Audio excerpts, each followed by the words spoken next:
사도행전을 통해서 오늘 32번째 하나님의 음성을 듣습니다. 여기 고넬료가 나옵니다.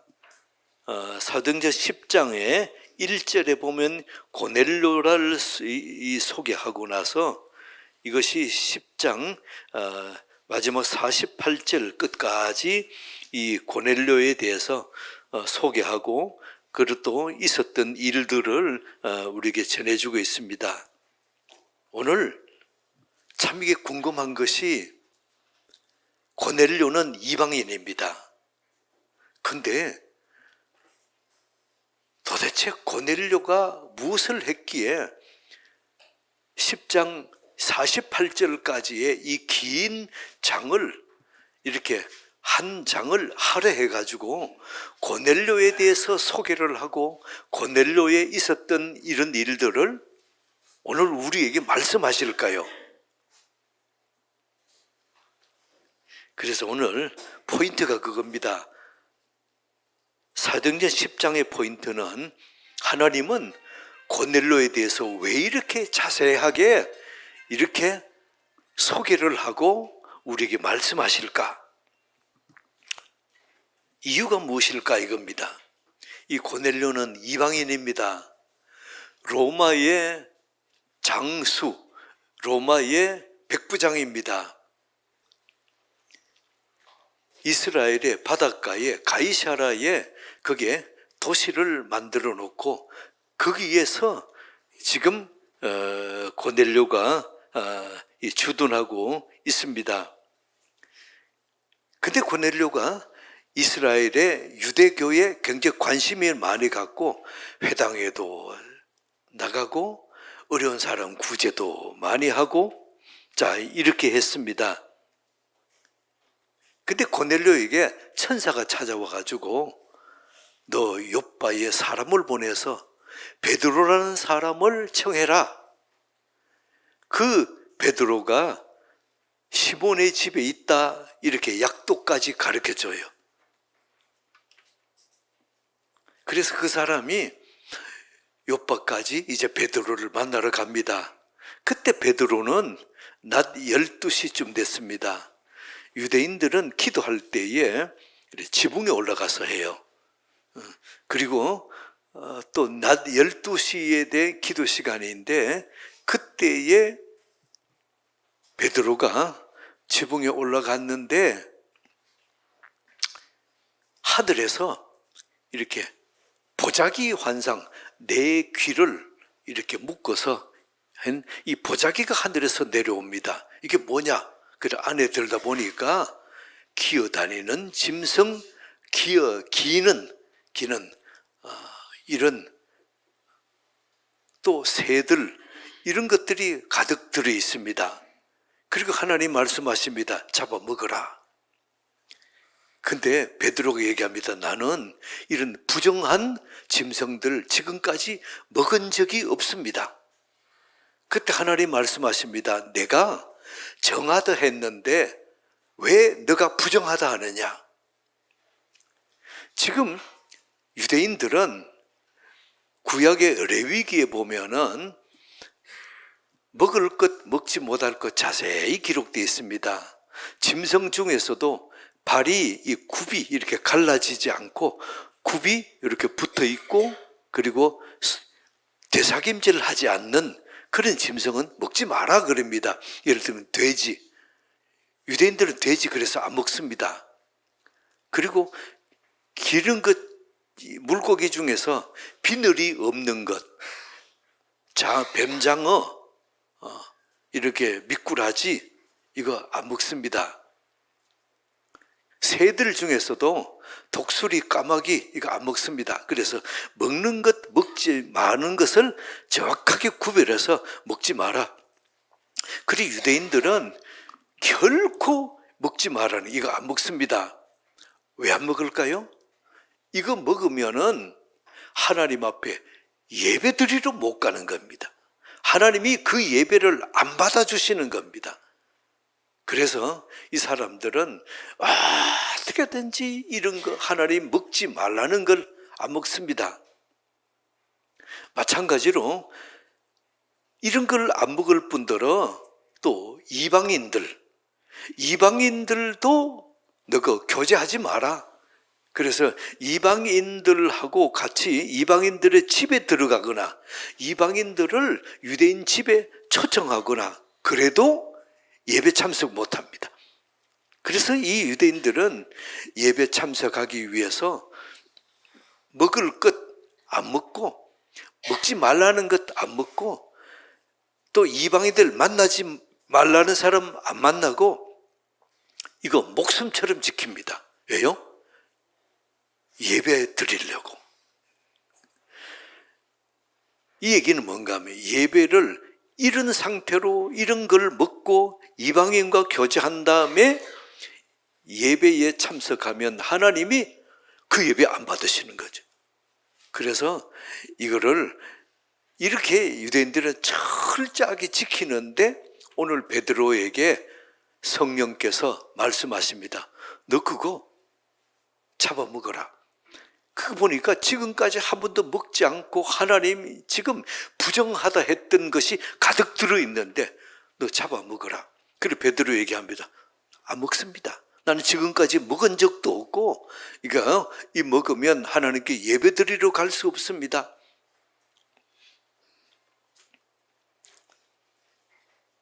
근데 하나님 말씀하십니다. 내가 깨끗다 했는데 너가 왜 이게 부정하다 하느냐? 잡아먹어라. 이렇게 하나님의 강력한 메시지가 임하는 겁니다. 잡아먹어라. 오늘 중요한 오늘 사도행전 7장의 주제 말씀이 뭐냐 하면 저를 따라봅시다. 잡아먹어라. 이게 핵심이에요. 핵심 요거. 잡아먹어라. 자, 이게 무슨 의미냐? 우리 인생에 이게 무슨 의미냐? 그래서 베드로가 3번이나 그 음성을 들은 다음에 보자기 환상이 하늘로 올라가 버렸어요. 근데 베드로가 생각합니다. 이게 무슨 뜻이냐? 이 무슨 뜻이냐? 곰곰이 생각을 하고 있는데 고넬료가 보낸 3사람이 지금 베드로가 있는 그 집에 도착을 했습니다. 그래 베드로를 찾으니까 베드로가 나가서 내가 베드로입니다. 무엇 때문에 그러십니까? 그랬더니 그 베드로가 베드로에게 이 3사람 말합니다. 우리 주인이 고넬료인데 이름이 뭐라고요? 예, 고넬료인데 이 요바에 가서 베드로를 모시고 오라고 초청해서 우리가 모시러 왔습니다. 그래서 베드로가 성령 천사가 또 성령이 말씀하셨다니까 거기서 요바에서 지금 가이사라까지는 50km입니다. 우리나라 거리라면 120리 걸어서 가기는 굉장히 먼 거리예요. 그래서 이 사람들을 따라 베드로가 이제 가이사라까지 갑니다. 가서 고넬료 집에 도착을 해보니까 고넬료와 친척들, 친구들 다 모아가지고 있다가 베드로가 오니까 다 넙죽이 절을 하는 겁니다. 그렇게 베드로가 일어서십시오. 나도 당신들과 똑같은 사람입니다. 일어서십시오. 그렇게 일어섰더니 고넬료가 말합니다. 예수님께서 베드로 당신에게 어떤 말씀을 지시하셨는가? 그 말씀을 듣고자 지금 모여 있습니다. 그래서 베드로가 말씀을 전합니다. 자, 38절 합독할까요? 38절 시작. 하나님이 나사렛 예수에게 성령과 능력을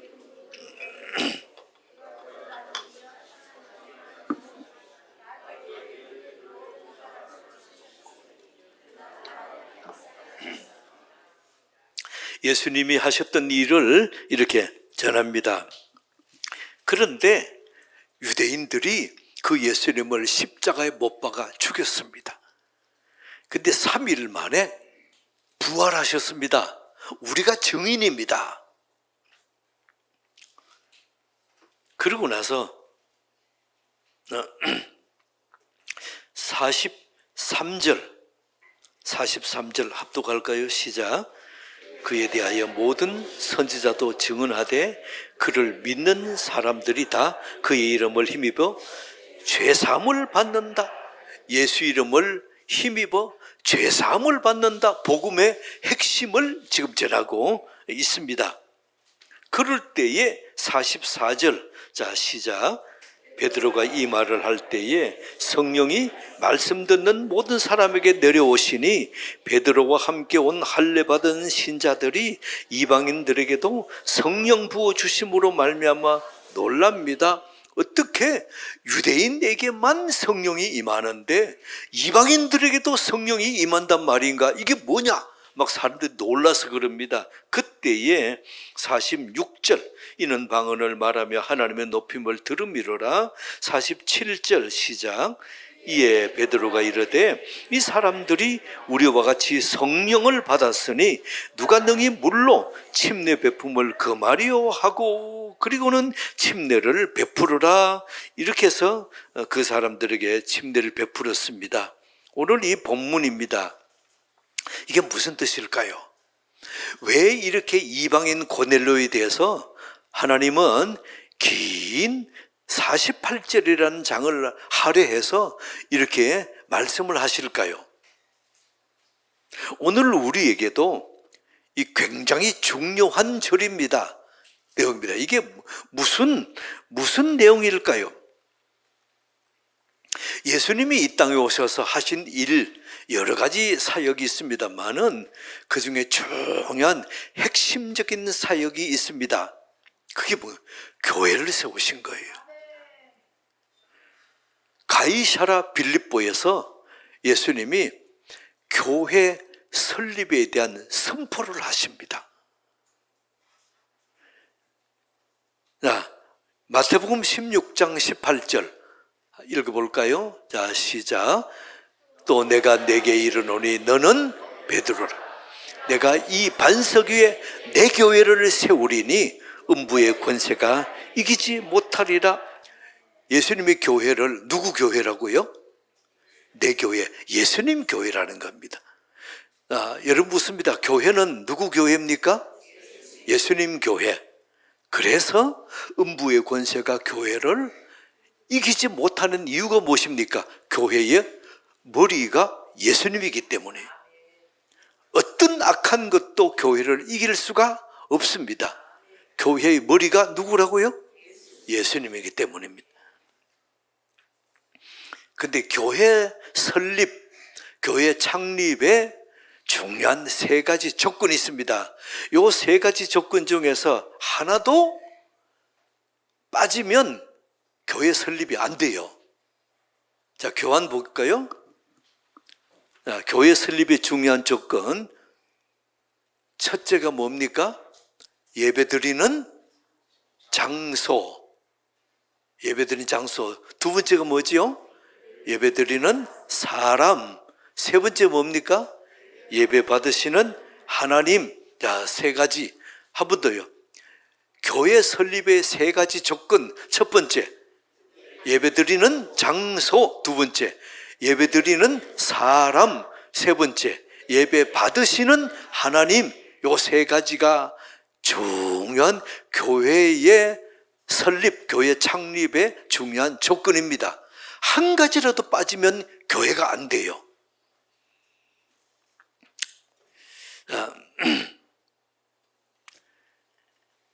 근데 베드로가 봤던 보자기 환상에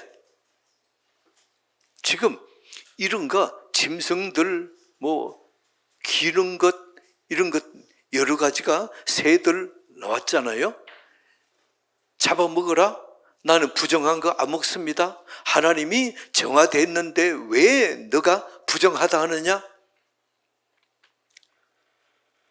여러분이 그 레위기에 보면 자세하게 여기에 나와 있어요.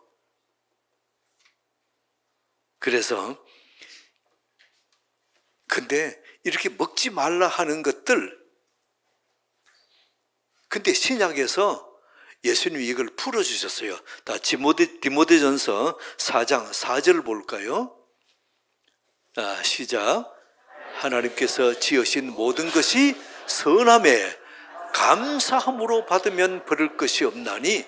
그리고 여기 한 가지 더 자세히 하면 감사로 기도하고 먹으면 버릴 것이 없다. 그 당시에 굽이 갈라지지 않고 되새김질하지 않는 유대인들은 지금도 돼지고기 안 먹습니다. 그런데 여러분 어때요? 돼지고기 먹지요? 먹어도 됩니까? 왜 됩니까? 성경에는 먹지 말라 했는데요. 근데 신약에 와서 예수님이 이거를 풀어주셨어요. 구약이 먹지 말라는 것을 신약에서는 너희가 감사로 기도하고 먹으면 버릴 것이 없다. 유대인들은 지금도 돼지고기 안 먹지만은 여러분들은 어때요? 돼지고기 마음껏 드시고 건강하게 사시기를 축복합니다. 뱀장어, 미꾸라지 마음껏 먹어도 괜찮아요. 근데 독수리, 까마귀는 여러분이 먹으라 그래도 좀 꺼림직하지요? 그렇게 마음이 꺼림직하면 먹지 마시고, 먹어도 감사로 기도하고 먹으면 뭐든지 괜찮다. 아멘. 믿음이 되면 먹어도 괜찮고.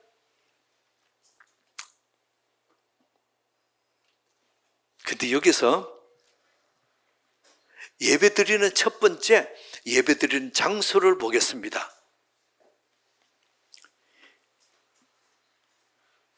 유대인들은 예배를 어디서 드립니까? 남쪽의 유대인들은 예루살렘 성전에서 드립니다.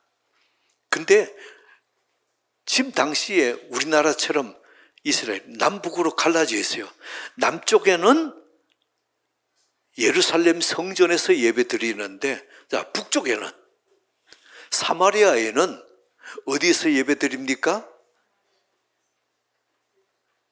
그리심산, 거기에 사마리아 성전을 지어놓고 거기서 예배 드립니다. 그때에 요한복음 4장에 보면 예수님이 사마리아 성에 가서, 수가성에 가서 거기에 여인을 만나죠. 그 우물가에서 만나서 묻습니다. 그때 갔을 때에 이 여인이 예수님께 묻습니다. 예수님, 유대인들은 예루살렘 성전에서 예배드리고 북쪽에 사마리아 우리 사람들은 그리심산 사마리아 성전에서 예배드립니다. 어느 쪽이 맞습니까? 이때 예수님이 유명한 말씀을 하신 겁니다. 예루살렘 성전도 아니고 사마리아 성전도 아니고 지금 예배는 영과 진리로 예배할 때가 오나니 곧 이때라. 지금 예수님이 예배의 장소 개념, 남쪽에 예루살렘 성전, 북쪽 사마리아 성전, 장소의 개념이 아니고 영과 진리로 예배드릴 때가 오나니. 자, 그럼 영과 진리가 뭡니까? 영은 뭐지요? 성령. 또 진리는 뭐지요? 예수. 그러면 예배는 두 가지. 뭐뭐로 드립니까? 영과 진리, 더 풀어서 하면은 성령과 예수로 예배 드리는 거죠. 그래서 예배 가운데 여러분이 성령과 예수가 빠지면 이 예배가 안 되는 겁니다. 그래서 가장 중요한 것은 예수님은 이런 이 성전의 개념, 곧 예배의 장소 개념을 풀어버리셨어요. 저를 따라해 봅시다. 확 풀어버리셨다. 예수님이 장소 개념을 확 풀어버리시고, 그리고 여기가 문제가 저기가 문제가 아니고 어디서든지 두세 사람이 모인 곳에 영과 진리로 성령과 예수로 예배드리면 하나님이 받으시는 예배다. 그렇게 선포를 하셨습니다. 여러분이 그래서 만약에 여기 예배의 장소 개념을 예수님이 풀어버리지 않으셨다면 저와 여러분들도 예배 드리려면 저 예루살렘 가야 돼요. 비행기 타고 예루살렘 가가지고 그 예배 드리고 와야 됩니다. 그럼 여러분이 1년에 몇 번 갈 수 있겠어요? 근데 예수님이 그거를 풀어버리셨어요. 어떻게 풀어버리셨어요? 예, 확 풀어버리셨어요. 그래서 예루살렘에 안 가고 이곳에서, 이게 신현동 예일교회에서 예배드려도 하나님이 기뻐 받으시는 이 예배 가운데 성령과 진리신 예수로 예배드리면 하나님이 받으시는 참 예배다 말씀해 주시는 겁니다. 얼마나 감사합니까? 얼마나 감사해요.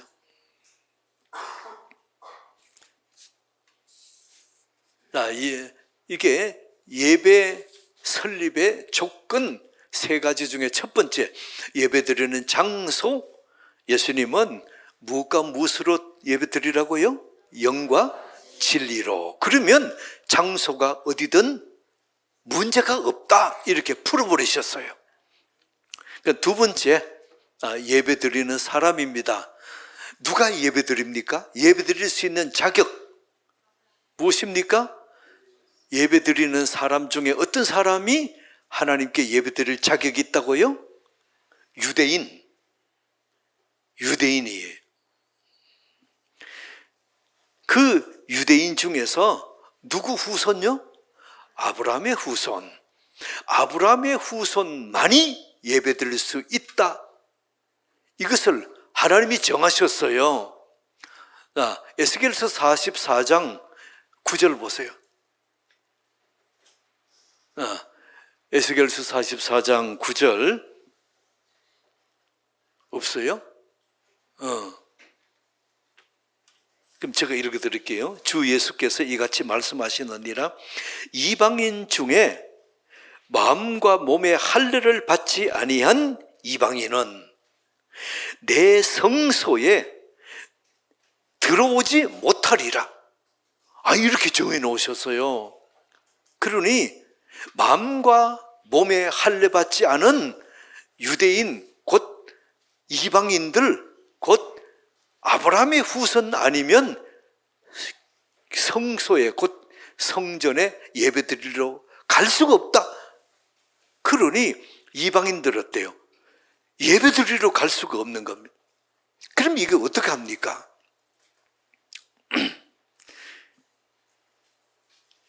여러분이 레위기에 아까 말씀드렸던 짐승들 굽이 갈라지지 않고 되삭임질하지 않는 그런 짐승은 부정하다 하는 겁니다. 그래서 부정한 것을 먹으면 예배드리러 성전에 들어갈 수가 없어요. 장어, 독수리 이런 거 먹으면은 예배드리러 갈 수가 없어요. 그런데 그 중에서 이방인이 누굽니까? 유대인 외에는 전부 다가 이방인이에요.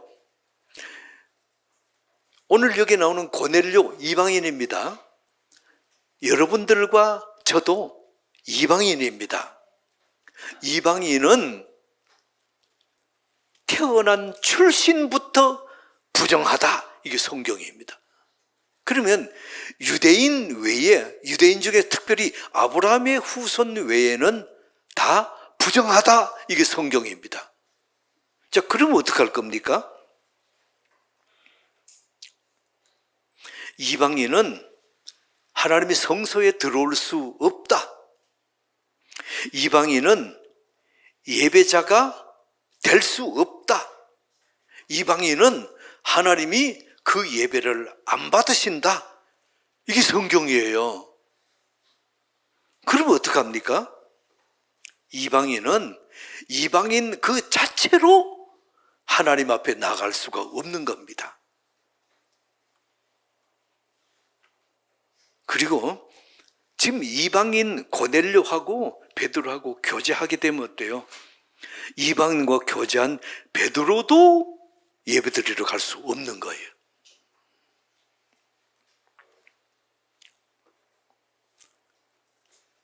그런데 예수님이 오늘 우리에게 말씀하십니다. 대반전을 허락하십니다. 하늘에서 내려온 보자기 환상에 이렇게 지금까지 먹지 말라고 하는 레위기에 나오는 그런 네 발로 기어다니는 거, 기는 거, 나는 새들, 이게 가득 들었잖아요. 성령께서 뭐라고 말씀하셨습니까? 잡아먹어라. 자, 뭐라고 말씀하셨어요? 잡아먹어라. 부정하다, 아니다. 하나님이 말씀하세요. 내가 정하다 했는데 누가 부정하다 하느냐? 잡아먹어라. 이 얘기는 뭔가 하면 유대인 외에 이방인 우리, 출신부터가 이방인 우리들도 정하다. 너희들도 예배 참석할 수 있다. 지금 이걸 말씀하시는 겁니다. 지금 사도행전 10장에 고넬료를 설명하면서 길게 48절까지 말하는 긴장의 핵심이 뭐냐면 이방인도 예배드릴 수 있다. 지금 이걸 말씀하시는 거예요. 이게 우리에게는 얼마나 중요한지요. 그래서 하나님께서 우리에게 말씀하십니다. 잡아먹어라. 이방인도 예배에 참석할 수 있다. 하나님은 구약에 부정하다 하는 것을 신약에 와서 어때요? 확 풀어주셨어요. 이제 먹어도 괜찮다. 이방인도 예배 참석해도 괜찮다. 여러분이 이방인도 하나님께 예배 드릴 수 있다. 여러분, 이거는 이방인한테는 천지개벽 같은 소리예요. 저를 따라봅시다. 나도 이제는 예배자입니다. 나도 이제는 하나님을 만날 수 있습니다. 나도 이제는 깨끗해졌습니다. 오늘 잡아먹으라의 핵심이 요거예요. 한 번 더 해봅시다. 나도 이제는 예배자입니다. 한 번 더 시작. 나도 이제는 예배자입니다. 아멘. 하나님을 만날 수 있습니다. 하나님 앞에 예배 드릴 수 있습니다.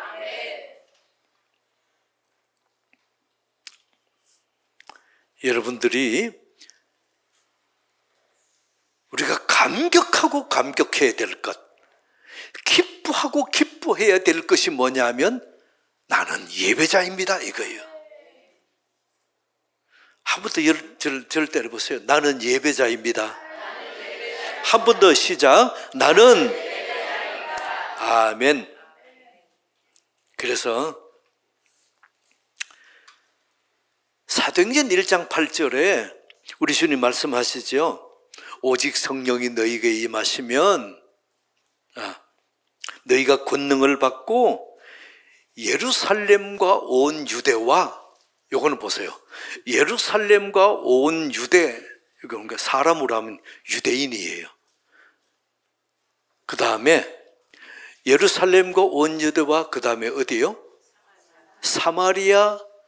여러분이 사마리아 그 사람들도 출신은 유대인이고 아브라함의 후손이에요. 그래서 사마리아와 요거는 사마리아에 있는 유대인, 그리고 땅끝은 누구죠? 이방인. 복음을 전하되 어디 전하라고요? 예루살렘과 온 유대인과 그 다음에 사마리아에 있는 유대인과 그 땅끝 이방인에게도 복음을 전하라. 이겁니다. 이방인에게도 복음을 전하라. 이것이 뭔가 하면 사도행전 1장 8절에서 성령께서 우리에게 임하면 너희가 그렇게 될 것이다 말씀하는 겁니다.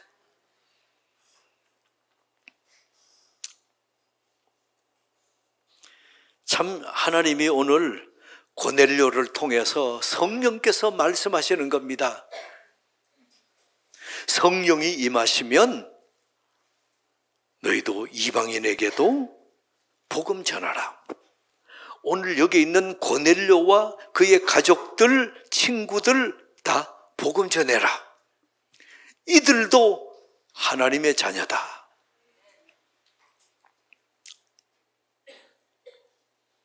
그래서 아까 조지한 집사님 기도하실 때에 그 얘기가 오늘 주제인데 해서 확 귀 들어오더라고요. 여러분이 하나님 성령께서 우리가 하나님의 자녀인 것을 인정하시고 우리를 예배자로 세우셨다는 거, 이게 얼마나 큰 감동이죠. 여러분이 예배자로 세우신 것을 믿으시면 아멘. 그러면 교회의 세 가지 설립 조건, 첫 번째가 뭐였습니까?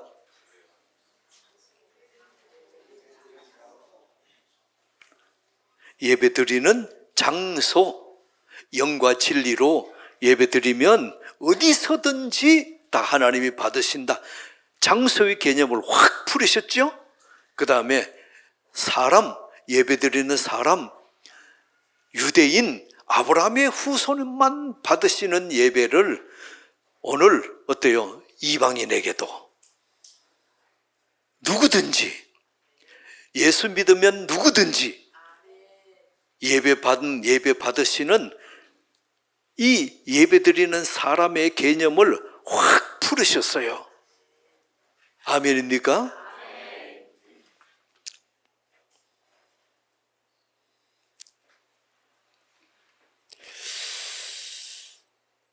우리는 예배자가 되었습니다.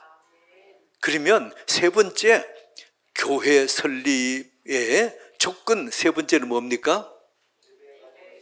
예배 받으시는 하나님이 계셔야 됩니다. 근데 예배를 드리면 하나님이 어떤 은혜를 주실까요? 어떤 은혜를 주시고 어떤 복을 주시기 때문에 이렇게 유대인들은 목숨 걸고 예배 못 받게 되는, 이렇게 먹는 거 음식도 가리고 몸도 정결하게 하고 이렇게 깨끗하게 해가지고 예배 드리려고 애를 쓸까요? 예배 드리면 어떤 복이 임할까요? 민수기 한번 보겠습니다.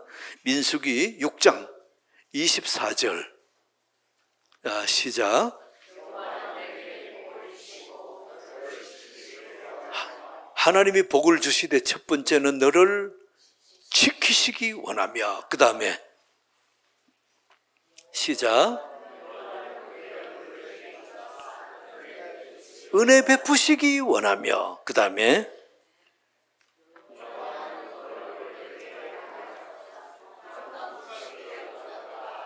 자, 하나님이 복을 주시는데 첫 번째가 너를 지키시기 원하고, 두 번째 뭐죠? 은혜 베푸시기 원하고, 세 번째 뭐죠? 평강 주시기 원하고. 자, 여러분이 보세요. 하나님이 예배 드리는 사람에게 복을 주시는데 어떤 복을요? 첫 번째, 지키시기 원하고, 그 다음에 두 번째, 은혜 베푸시기 원하고, 세 번째, 평강 주시기 원하고. 하나님이 예배 드리는 자에게 주시는 복 세 가지 지키시기 원하고, 그 다음에 은혜와 평강을 같이 붙입시다. 은혜와 평강 주시기 원하고. 여러분, 이게 예배 드릴 때 주시는 하나님의 복, 요 세 가지는 알고 예배 드리면 예배 가운데 이 은혜가 임해요. 하나님이 복을 임한다. 하나님이 지키시기 원하고, 하나님이 지켜주시고, 그 다음에 하나님이 은혜와 평강을 주시고. 아멘입니까? 하나님 복을 주실 때 첫 번째 뭐라고요? 지키시기 원하고, 그 다음에 은혜와 평강 주시기 원하고. 자, 세 가지를 붙여가지고 시작. 지키시기 원하고, 은혜와 평강 주시기 원하고. 아멘. 예. 밑에 식사할 때 제가 지나다면서 물어볼게요. 예배 드릴 때 주신 하나님 복이 뭔지. 뭐라고요? 지키시기 원하고, 은혜와 평강 주시기 원하고. 그래서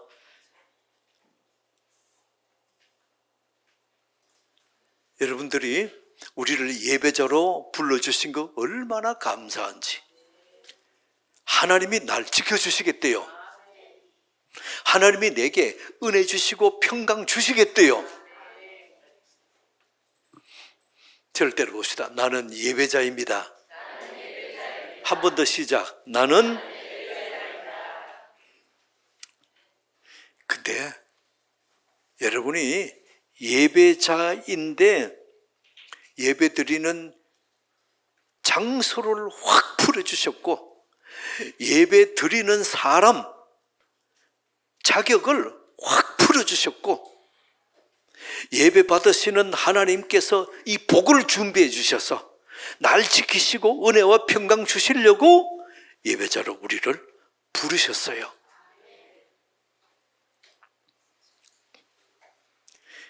근데 이걸 예수님이 안 풀어주셨으면 어때요? 오늘도 여러분 김포 인천공항에 가셔야 될 거예요. 비행기 타러 예배 드리러 예루살렘 가야 되니까 가까우는 경비는 얼마나 들며 시간은 얼마나 들며. 근데 오늘 하나님은 어때요? 예배 드리는 장소 어떻게 풀어주셨어요? 확 풀었어요. 예배 드리는 사람 자격 조건 확 풀어주시고, 하나님께서 지켜주시고 은혜와 평강을 준비해 놓으신 다음에 우리를 부르셨어요. 예배 참석해라. 예배 참석해라. 그럼 내가 너를 지켜주겠다. 그러면 내가 은혜와 평강 주겠다. 그리고는 하나님이 예루살렘까지 안 가고 이 예일교회에 여러분을 불러주셔가지고 이 예배 드리게 하신 거 얼마나 감사해요. 그래서 여러분들에게 축복합니다. 하나님께 감사하시기 바랍니다. 나를 예배자로 불러주신 거 감사하시기 바랍니다. 도무지 자격이 없어요. 내가 이방인인데 내가 예배자가 되기 위해서 여러분 노력한 거 뭐 있어요? 아무것도 없잖아요. 내가 열심히 애쓰고 노력하고 막 내가 예배자 되려고 혈서를 쓰고 그런 거 한 거 없잖아요. 근데 하나님이 내가 값을 치른 거 뭐죠? 공짜로 예배자로 불러주셨어요. 그래서 하나님이 지켜주시겠대요. 은혜와 평강 주시겠대요. 그러면서 말씀하십니다. 예배 참석해라. 예배 참석해라.